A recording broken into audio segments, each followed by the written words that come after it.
Hello అండి, అందరికీ నమస్కారం. Welcome to Annapurna academy. So ఈ రోజు ఈ వీడియో ఎందుకోసం చేస్తున్నామంటే మీకు అందరికీ తెలిసిందే. సైనిక్ స్కూల్ గురించి అప్లై చేసుకునేటప్పుడు మీకు అప్లికేషన్లో ఎస్ఎస్ అండ్ ఎన్ఎస్ఎస్ రెండు ఆప్షన్స్ అనేవి మనకి కనిపించడం అయితే జరుగుతుంది. అప్పటి నుంచి కూడా చాలా మంది పేరెంట్స్ అనే వాళ్ళు కాల్ చేయడం కానీ లేకపోతే మెసేజ్ రూపంలో చాలా డౌట్స్ అనేవి అడుగుతున్నారు. ఎస్ఎస్ అంటే ఏంటి, ఎన్ఎస్ఎస్ ఏంటి. SS means Sainik school, NSS means new Sainik schools అనమాట. రెండింటి మధ్య డిఫరెన్స్ ఏంటని చాలా మంది అడుగుతున్నారు. అలాగే మా పిల్లల్ని ఎక్కడ జాయిన్ చేస్తే బాగుంటుంది అనే డౌట్ అడుగుతున్నారు. అలాగే సైనిక్ స్కూల్స్ లో సీట్ రావాలంటే ఎన్ని మార్క్స్ రావాలి, న్యూ సైనిక్ స్కూల్స్ లో సీట్ రావాలంటే ఎన్ని మార్క్స్ రావాలి, ఇలా మనకి డిఫరెంట్ డౌట్స్ అనేవి అడగటం అయితే జరుగుతుంది. ఈ వీడియోలో ఈ డౌట్స్ అన్నిటికీ కూడా ఒక చెక్ పాయింట్ అయితే ఖచ్చితంగా పెడదామండి. ఫస్ట్ ఆఫ్ ఆల్ నా పేరు భాగ్యరాజు. గత 10 years గా నేను నవోదయ సైనిక్ స్కూల్ RMS కి సంబంధించి ట్రైనర్ గా వర్క్ చేస్తున్నాను. ఓకే, ఫస్ట్ ఆఫ్ ఆల్ చూసినట్లయితే మనకి ఎస్ఎస్ మీన్స్ సైనిక్ స్కూల్స్. ఓకేనా, ఇవేంటంటే మనకి డిఫెన్స్ ఏదైతే ఉంటుందో మినిస్ట్రీ ఆఫ్ డిఫెన్స్ అండర్ లో మనకి వర్క్ చేయడం అయితే జరుగుతుంది. ఓకే, సెంట్రల్ గవర్నమెంట్ లో మనకి మినిస్ట్రీ ఆఫ్ డిఫెన్స్ ఏదైతే ఉంటుందో దాని అండర్ లో వర్క్ చేస్తుంది. ఓవరాల్ గా మనకి 33 సైనిక్ స్కూల్స్ అనేవి government Sainik schools. SS means Sainik school, government Sainik schools అనేవి మనకి ఇవి అన్నమాట ఎస్ఎస్ మీన్స్. అలాగే ఎన్ఎస్ఎస్ అంటే న్యూ సైనిక్ స్కూల్స్. ఒక 4 years or 3 years బ్యాక్ మనం వెళ్ళినట్లయితే కేవలం ఈ 33 సైనిక్ స్కూల్స్ మాత్రం ఓవరాల్ ఇండియా అనేది ఉండేది. కాకపోతే సైనిక్ స్కూల్ కి అప్లై చేసే ఆస్పిరెంట్స్ సంఖ్య అనేది చాలా ఎక్కువైపోయింది, కాంపిటీషన్ ఎక్కువైపోయింది. తద్వారా ఏంటంటే కొత్త సైనిక్ స్కూల్స్ అనేవి మళ్ళీ నిర్మించవలసిన అవసరం అయితే వచ్చింది. కానీ ఒక సైనిక్ స్కూల్ అనేది కొత్తగా స్టార్ట్ చేయాలంటే చాలా కష్టం అనమాట. ఆ సందర్భంలో మనకి ఏంటంటే న్యూ సైనిక్ స్కూల్స్, అలాగే ప్రతి ఒక్క స్టేట్స్ లో పెద్ద స్కూల్స్ అనేవి ఖచ్చితంగా ఉంటాయి. ఆ స్కూల్స్ ఏంటంటే Sainik school society. Okay, Sainik schools అనేవి మినిస్ట్రీ ఆఫ్ డిఫెన్స్ అండర్ లోనే వర్క్ చేస్తాయి. వీటన్నిటికి కూడా ఒక సొసైటీ అనేది ఉంటుంది, సైనిక్ స్కూల్ సొసైటీ అనేది ఉంది కదా. ఈ సైనిక్ స్కూల్ సొసైటీలో ప్రతి ఒక్క స్టేట్ నుంచి 1 లేదా 2, 3 స్కూల్స్ ని ఇందులో మెర్జ్ చేయడం అయితే జరిగిందనమాట. ఆ విధంగా మనకి ఏంటంటే కొన్ని న్యూ సైనిక్ స్కూల్స్ అనేవి ఇందులోకి రావడం అయితే జరిగింది. ఎగ్జాంపుల్ మనం చూసుకున్నట్లయితే మీకు దగ్గరలో ఏవైనా పెద్ద ప్రైవేట్ స్కూల్స్ ఉంటాయి కదా, ప్రైవేట్ స్కూల్స్. అలాగే కొన్ని డిస్ట్రిక్ట్స్ లో కొన్ని ప్రైవేట్ ఆర్గనైజేషన్స్ అనేవి సైనిక్ స్కూల్స్ అనేవి రన్ చేస్తుంటాయి. ఓకేనా, ఆ ప్రైవేట్ ఆర్గనైజేషన్స్ రన్ చేస్తున్న సైనిక్ స్కూల్స్ ఇవన్నీ కలిపి ఓవరాల్ గా మనకి అప్రాక్సిమేట్లీ 39 సైనిక్ స్కూల్స్ అనేవి కొత్తగా మళ్ళీ సైనిక్ స్కూల్ సొసైటీలోకి అయితే మనకి మెర్జ్ అయ్యాయి అనమాట. ఇది మనకి ఓవరాల్ గా ఎన్ఎస్ఎస్ అలాగే ఎస్ఎస్ మధ్య డిఫరెన్స్ అనేది మీకు క్లియర్ గా అర్థమైంది అనుకుంటా. ఓకేనా, ఇప్పుడు మనకి ఏంటంటే మేజర్ డిఫరెన్సెస్ ఏముంటే ఒకసారి జాగ్రత్తగా చూద్దాం. ఓకేనా, ఒకసారి జాగ్రత్తగా చూడండి అమ్మా. సైనిక్ స్కూల్స్ అనేవి ఆల్రెడీ మీకు అంతకు ముందే చెప్పాను, మినిస్ట్రీ ఆఫ్ డిఫెన్స్ అండర్ లో మనకి 33 సైనిక్ స్కూల్స్ అనేవి ఉన్నాయి.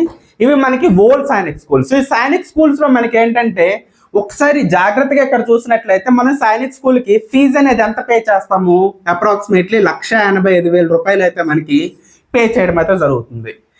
ఈ పే చేసిన దేనికి లాండ్రీ, అలాగే డ్రెస్సెస్, అలాగే ఇక్కడ ఏదైతే ఎడ్యుకేషన్ ఉంటుంది ఎడ్యుకేషన్, అలాగే ఫుడ్ అయితే ఫుడ్, అలాగే వాటితో పాటు ఇతర యాక్టివిటీస్ ఏవైతే ఉంటాయో, ఫర్ ఎగ్జాంపుల్ యాక్టివిటీస్ దగ్గరికి వచ్చేటప్పటికి వీళ్ళకి ఎన్సిసి అనేది ఉంటుంది. ఎన్సిసి, అలాగే ఇంకా క్యాట్స్ అనే డిఫరెంట్ క్యాట్స్ అనేవి ఉంటాయి. అలాగే మనం చూసుకున్నట్లయితే గేమ్స్ ఉంటాయి. అలాగే మనం చూసుకున్నట్లయితే హార్స్ డ్రైవింగ్ అనేది ఉంటుంది. అలాగే నెక్స్ట్ మనం చూసుకున్నట్లయితే స్విమ్మింగ్. ఇలా డిఫరెంట్ కేటగిరీస్ లో ఈ అదర్ కేటగిరీస్ అనేవి చాలా వస్తాయి అనమాట. అవన్నీ కూడా మనకి ఈ సైనిక్ స్కూల్స్ లో ఉంటాయి. అలాగే గవర్నమెంట్ సైనిక్ స్కూల్ మనం చూసుకున్నట్లయితే అరౌండ్ ఒక్కొక్క సైనిక్ స్కూల్ అప్రాక్సిమేట్లీ ఎంత తక్కువలో మనం చూసుకున్నా ఒక 15 to 20. ఓకేనా, 15 to 20 ఎకరాస్ లో మనకి సైనిక్ స్కూల్స్ అనేవి ఉంటాయి. కొన్ని సైనిక్ స్కూల్స్ అనేవి 50-80 ఎకరాస్ లో కూడా మనకి సైనిక్ స్కూల్స్ అనేవి ఉంటాయి అనమాట. దీని ద్వారా ఏంటంటే ఈ సైనిక్ స్కూల్స్ లో మనకి పెద్ద బిల్డింగ్స్ అనేవి ఉండటం జరుగుతుంది. పిల్లలకి ఏవైతే స్పెషాలిటీస్ అనేవి కావాలో అన్నీ కూడా ఇక్కడ వాళ్ళకి అరేంజ్ చేయడం అయితే జరుగుతుంది అనమాట. అంటే మనం పే చేసే ఈ 1,85,000 రూపాయలు ఏది ఉంటుందో 1,85,000 రూపాయలకి పర్ఫెక్ట్ గా అన్ని స్పెషాలిటీస్ అనేవి కూడా ఉంటాయి. అండ్ స్టాఫ్ మనం చూసుకున్నా సరే ఎప్పటి నుంచో గవర్నమెంట్ సంబంధించి ఎవరైతే ఉంటారో వెల్ ఎడ్యుకేటెడ్, అలాగే మనకి డిఫెన్స్ నుంచి వచ్చే వాళ్ళు ఎవరైతే ఉంటారో వాళ్ళే మన పిల్లల్ని ట్రైన్ చేయడం అయితే జరుగుతుంది. గవర్నమెంట్ సైనిక్ స్కూల్లో వన్స్ మన పిల్లలు జాయిన్ అయినట్లయితే సో వాళ్ళ లైఫ్ గురించి మనం ప్రత్యేకించి మళ్ళీ ఆలోచించవలసిన అవసరం అయితే ఉండదు. హ్యాపీగా వాళ్ళ లైఫ్ అయితే ముందుకు వెళ్ళటం అయితే జరుగుతుంది. సో అది ఏ విధంగా వెళ్తుంది ఏంటనేది సో నెక్స్ట్ వీడియోలో అయితే మనం చెప్పుకుందాం. ఇది మనకి గవర్నమెంట్ సైనిక్ స్కూల్ అనమాట. కమింగ్ టు ఇప్పుడు ప్రైవేట్ సైనిక్ స్కూల్ దగ్గరికి అయితే వద్దాం. ఓకే, సో ఇప్పుడు మీకు జాగ్రత్తగా చెప్పాను, లాస్ట్ 3-4 years లో మనకి ఏంటంటే 39 అప్రాక్సిమేట్లీ మీకు చెప్తున్నాను. సో 39 సైనిక్ స్కూల్స్ అనేవి మనకి యాడ్ చేయడం అయితే జరిగింది. ఏం సైనిక్ స్కూల్స్ మనకి యాడ్ చేశారు? సో ఈ సైనిక్ స్కూల్స్ ఏవైతే ఉంటాయో ఇక్కడ మనకి ఫస్ట్ మేజర్ గా మనం మాట్లాడుకోవాల్సింది ఏంటంటే 1,85,000 రూపాయల నుంచి సో 3 lakhs రూపాయలు మనకి ఏంటంటే 3 లక్షల రూపాయల దగ్గర వరకు ఏంటంటే మనకి ఫీజు అనేది ఈ ప్రైవేట్ సైనిక్ స్కూల్స్ అనేవి మన దగ్గర నుంచి కలెక్ట్ చేయడం అయితే జరుగుతుంది. సో ఫస్ట్ ఆఫ్ ఆల్ మనం గుర్తుపెట్టుకోవాల్సింది అనమాట, ఒక్కొక్క సైనిక్ స్కూల్ అనేది ఒక్కొక్క విధంగా మనకి ఫీజు అనేది మన దగ్గర నుంచి కలెక్ట్ చేస్తుంది. వాళ్ళు స్పెసిలిటీస్ చెప్తారనమాట, ఈ స్పెసిలిటీస్ మీకు ఇవ్వటం జరుగుతుంది, అందువల్ల ఈ ఫీజు అనేది పెరుగుతుంది. ఓకేనా? అండ్ నెక్స్ట్ మన దగ్గరకు వచ్చేటప్పటికి ఎడ్యుకేషన్. ఎప్పుడు కూడా మనకి మేజర్ మనకి ఏంటంటే సైనిక్ స్కూల్లో మనం జాయిన్ చేసిన తర్వాత ఎడ్యుకేషన్ అనేది ఏ విధంగా ఉంటుంది. Okay, so first of all మనం చూసుకున్నట్లయితే ఈ సైనిక్ స్కూల్స్ అన్ని కూడా డిఫరెంట్ స్టేట్స్ లో ఉంటాయి. మీకు తెలిసిందే, మనకు ఆంధ్రప్రదేశ్ లో ఉంది అదాని వరల్డ్ స్కూల్ ఉంటుంది. అదాని వరల్డ్ స్కూల్ ఎప్పుడు కూడా నేను సజెస్ట్ చేయట్లేదు, ఆ స్కూల్లో మీరు జాయిన్ అవ్వద్దు. ఓకేనా? అండ్ రిమైనింగ్ అదర్ స్టేట్స్ లో మనం చూసుకున్న ఏవైతే న్యూ సైనిక్ స్కూల్స్ ఉంటాయో మీకు అందరికీ తెలిసిందండి, ఏ స్కూల్ తీసుకున్నా సరే ఆ స్టేట్ లో రన్ చేస్తున్న ప్రైవేట్ స్కూల్స్ లో ఫస్ట్ ఆఫ్ ఆల్ ఏదైతే స్టాఫ్ ఉంటారో స్టాఫ్ అనే వాళ్ళు ప్రైవేట్ స్కూలే కాబట్టి వాళ్ళు ఖచ్చితంగా అక్కడ లోకల్ ఏదైతే గ్రాడ్యుయేట్స్ ఉంటారో ఆ గ్రాడ్యుయేట్స్ ని తీసుకోవడం జరుగుతుంది అనమాట. పిహెచ్డి కంప్లీట్ చేసిన వాళ్ళు అవ్వండి, లేకపోతే గ్రాడ్యుయేషన్ కంప్లీట్ చేసిన పిల్లలు ఎవరైతే ఉంటారో వాళ్ళని తీసుకోవడం అయితే జరుగుతుంది. మేజర్ ప్రాబ్లం అనమాట. ఓకేనా? సో ఇక్కడ మనకి ఏంటంటే ప్రాబ్లం అనేది ఏమొస్తుందంటే, సో ఇక్కడ టీచర్స్ అనే వాళ్ళు ఏవైతే క్లాసెస్ చెప్తుంటారో ఆ క్లాసెస్ అనేవి మాక్సిమం ఆ మదర్ టంగ్ ఏదైతే ఉంటుందో మదర్ టంగ్ లో ఎక్కువగా మాట్లాడుతూ సో ఆ విధంగా వెళ్ళటం అయితే జరుగుతుంది. అక్కడ స్టూడెంట్స్ అనే వాళ్ళు ఎక్కువగా జాయిన్ అవుతారు కాబట్టి ఈ ప్రాబ్లం అనేది రన్ అవుతుంది. ఫర్ ఎగ్జాంపుల్ ఇప్పుడు కేరళ తీసుకుందాం. సో కేరళలో మనకి మదర్ టంగ్ ఏదైతే ఉంటుందో ఆ మదర్ టంగ్ అనేది ఎక్కువగా అక్కడ యూజ్ అవుతూ ఉంటుంది అనమాట. అలాగే మనకి సో కర్ణాటక తీసుకుందాం, అలాగే మహారాష్ట్ర తీసుకుందాం. సో ఈ స్కూల్స్ దగ్గరికి వచ్చేటప్పటికి ఇదే కాదు, ఏ స్టేట్ దగ్గరికి వచ్చినా సరే సో అక్కడ మదర్ టంగ్ అనేది ఎక్కువగా ఇన్ఫ్లుయెన్స్ అనేది ఎక్కువగా ఉంటుంది. సో పిల్లలు అనే వాళ్ళు అక్కడ అడ్జస్ట్ అవడానికి చాలా కష్టపడుతున్నారు. అండ్ సెకండ్ వన్ మనం చూసుకున్నట్లయితే ఇక్కడ మీకు ఆల్రెడీ చెప్పాను స్పెషాలిటీస్ ఏవైతే ఉంటాయో అవి. ఫర్ ఎగ్జాంపుల్ ఎన్సిసి తీసుకుందాం. అసలు సైనిక్ స్కూల్లో మన పిల్లలు జాయిన్ చేసేది ఎందుకు? సో వాళ్ళు 6th క్లాస్ నుంచి 10th క్లాస్ కంప్లీట్ అయ్యేటప్పటికి సో మంచిగా వాళ్ళు ఒక ఎడ్యుకేషన్తో పాటు సో మంచిగా బయటికి రావాలి అనే ఆలోచనతో మనం ఏంటంటే అక్కడ జాయిన్ చేయడం అయితే జరుగుతుంది. అసలు సైనిక్ స్కూల్ అనగానే ఏవైతే క్యాట్స్ ఉంటాయో క్యాట్స్లో పిల్లలు అనే వాళ్ళు మంచి సర్టిఫికేట్స్ తీసుకుంటారని అనుకుంటాం. కాకపోతే most of the Sainik schools లో ఎన్సిసి కానీ లేకపోతే క్యాట్స్ ఏవైతే ఉంటాయో ఏవి కూడా మనకి లేవన్నమాట. అండ్ మోర్ ఓవర్ చూసుకున్నట్లయితే ప్లే గ్రౌండ్స్ కూడా మనకి చాలా సైనిక్ స్కూల్స్ లో మనకి లేవు. ఓకేనా? ప్లే గ్రౌండ్స్ కూడా లేవు. ఓకేనా? సో ఈ స్పెషాలిటీస్ ఏవి మనకి ఇవ్వకుండా ఓన్లీ ఎడ్యుకేషన్ ఉంటుంది. ఎడ్యుకేషన్ వాటితో పాటు రిమైనింగ్ ఈ లాండ్రీ కానీ ఏసీ రూమ్స్ కానీ ఇవి చూపించి మన దగ్గర నుంచి ఎక్కువగా ఫీజెస్ తీసుకుంటున్నారు. Most of the Sainik schools అనేవి ఇలాగే ఉన్నాయి. ఓకేనా? సో ఫైనల్ మనకి రిజల్ట్స్ వచ్చేటప్పుడు ఈ కౌన్సిలింగ్ రౌండ్ లో మనకి 200 ఏవైతే సైనిక్ స్కూల్స్ లో మనం సీట్ రాకపోయినట్లయితే న్యూ సైనిక్ స్కూల్లో మనం జాయిన్ అయ్యేటప్పుడు ఏది పెడితే మనం అది అప్లై చేసేసినట్లయితే సో ఖచ్చితంగా అక్కడైతే సీట్ అనేది వచ్చేస్తుంది. అండ్ ఫైనల్లీ మీరు అక్కడికి వెళ్ళి అక్కడ పరిస్థితి చూసేటప్పటికి సో మీకే విరక్తి వస్తుంది. ఒకవేళ మీరు అక్కడ జాయిన్ చేసినా సరే సో చాలా మంది పేరెంట్స్ అనేవాళ్ళు నాకు కంప్లైంట్ చేసిన వాళ్ళు కూడా ఉన్నారండి, ఈ విధంగా ఉంది స్కూల్, ఈ విధంగా ఉందని స్కూల్ అనేది చెప్పే వాళ్ళు కూడా ఉన్నారు. ఏ స్కూల్ బాగుంటుంది ఏ స్కూల్ బాగోదు అనే విషయం కూడా మాకు చాలా బాగా తెలుసు. ఓకేనా? So most of the Sainik schools around మనకి 39 సైనిక్ స్కూల్స్ ఏవైతే ఉన్నాయో 39 సైనిక్ స్కూల్స్ లోని సో నార్మల్ గా మన ఆంధ్రప్రదేశ్ చుట్టూ ఉన్న సైనిక్ స్కూల్స్ బోర్డర్ స్కూల్స్ ఏవైతే ఉంటాయి ఇందులో most of the 4 to 5 schools మాత్రమే బాగుంటాయి. మిగతావన్నీ కూడా జాయిన్ అవ్వడానికి అసలు బాగు. ఓకేనా? అందులో ఏవైతే స్పెషాలిటీస్ ఉంటాయో ఆ స్పెషాలిటీస్ ఏవి ఉండవు. ఎడ్యుకేషన్ విధంగా చూసుకున్నట్లయితే చదువు కూడా శుభ్రంగా ఉంటుంది అని చెప్పేసి సో వాళ్ళైతే మనకి కంప్లీట్ చేయడం అయితే జరుగుతుంది. న్యూ సైనిక్ స్కూల్స్ అనేవి ప్రస్తుతానికి మనం చూసుకున్నట్లయితే కంప్లీట్లీ ఫెయిల్యూర్. ఓకే? సో మీరు జాయిన్ అవ్వాలంటే జాగ్రత్తగా మీరు చెక్ చేసుకొని సో జాయిన్ అవ్వాలి. లేదా మాలాంటి ట్రైనర్స్ ఎవరైతే ఉంటారో మీరు ఆల్రెడీ ఇన్స్టిట్యూట్స్ లో జాయిన్ చేసిన వాళ్ళు ఉంటారు, అక్కడ ట్రైనర్స్ అడిగినట్లయితే వాళ్ళు మాక్సిమం చెప్తారు. వాళ్ళకి తెలియకపోయినట్లయితే సో మాకు కాంటాక్ట్ అయినట్లయితే మేము చెప్పడం అయితే జరుగుతుంది. సో ఈ కౌన్సిలింగ్ రౌండ్ లో ఏ స్కూల్స్ లో జాయిన్ అవ్వచ్చు, ఏ స్కూల్స్ లో జాయిన్ అవ్వకూడదు.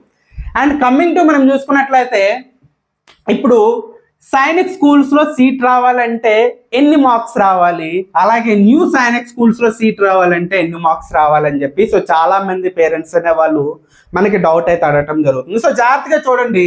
ఇప్పుడు సైనిక్ స్కూల్ దగ్గర చూసుకున్నట్లయితే మనకి సో 2 కేటగిరీస్ ఉంటాయి, ఓకేనా. సో హోమ్ టౌన్ అనే కేటగిరీ అనేది ఉంటుంది. అండ్ సెకండ్ మనం చూసుకున్నట్లయితే అదర్ స్టేట్స్ ఏదైతే ఉంటుందో అదర్ స్టేట్స్ కేటగిరీ అనేది ఉంటుంది. ఇప్పుడు హోమ్ టౌన్ మనకి ఆంధ్రప్రదేశ్ అండ్ తెలంగాణ చూసుకున్నట్లయితే ఇక్కడ మనకి 2 స్కూల్స్ అనేవి ఉన్నాయి. ఒకటి కోరుకొండ, అలాగే 2 చూసుకున్నట్లయితే కలికిరి. కోరుకొండ అండ్ కలికిరి 2 స్కూల్స్ అనేవి ఉన్నాయి.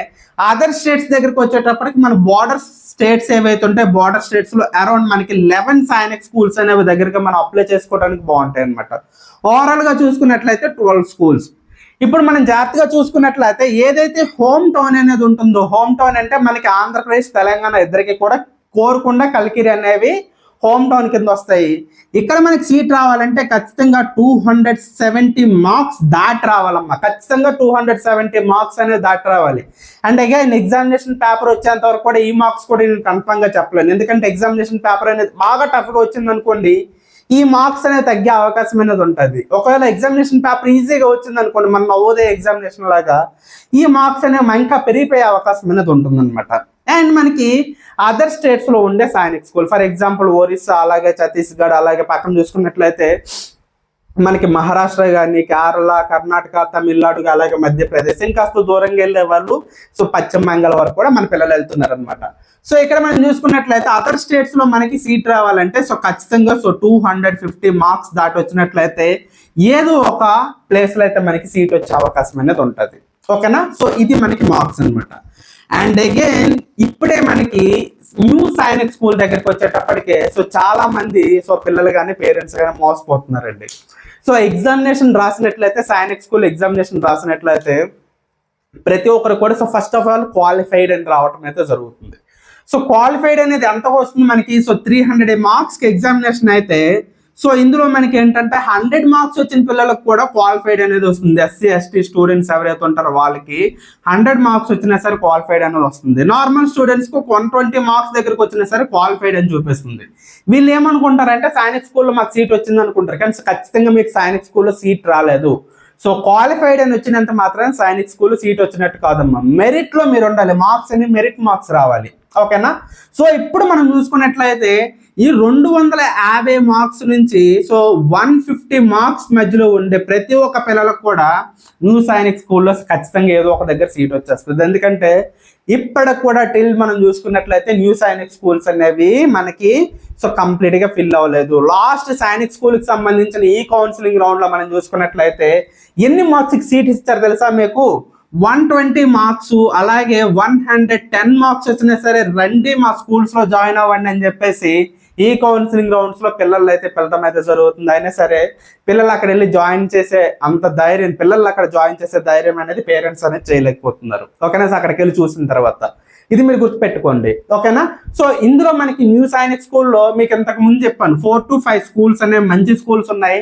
ఆ స్కూల్స్ లో జాయిన్ అవ్వాలంటే ఖచ్చితంగా ఏవైతే 250 ఉంటుందో 250 కన్నా మనకి ఖచ్చితంగా మినిమం 220 మార్క్స్ కన్నా దాటి వచ్చినట్లయితే మీకు నేను చెప్తున్న ఈ 4 to 5 సైనిక్ స్కూల్స్ ఏవైతే మంచి సైనిక్ స్కూల్ ఉంటాయో ఆ సైనిక్ స్కూల్స్ లో మీకు చోట అది మీకు ఏంటంటే సీట్ వచ్చే అవకాశం అయితే అనేది ఉంటుంది అనమాట. ఓకే, సో క్లియర్ గా అర్థమైంది కదండి. సైనిక్ స్కూల్స్ అంటే ఏంటి, న్యూ సైనిక్ స్కూల్స్ అంటే ఏంటి, డిఫరెన్స్ అనేవి ఏదో విధంగా ఉంటుంది. అలాగే మార్క్స్ అనేవి ఒకసారి జాగ్రత్తగా చూసుకున్నట్లయితే మార్క్స్ అనేవి మనకి ఏ విధంగా రావాలి, ఓకేనా. ఇది మనకి కంప్లీట్ గా వీడియో అనమాట. ఫర్దర్ గా సైనిక్ స్కూల్ కి సంబంధించి ఎటువంటి డౌట్స్ మీకు ఉన్నా సరే కింద కామెంట్ బాక్స్ లో కామెంట్ చేయండి. కామెంట్ చేసినట్లయితే ఖచ్చితంగా మీకు ఇన్ఫర్మేషన్ అయితే ఇవ్వడం జరుగుతుంది, ఓకేనా.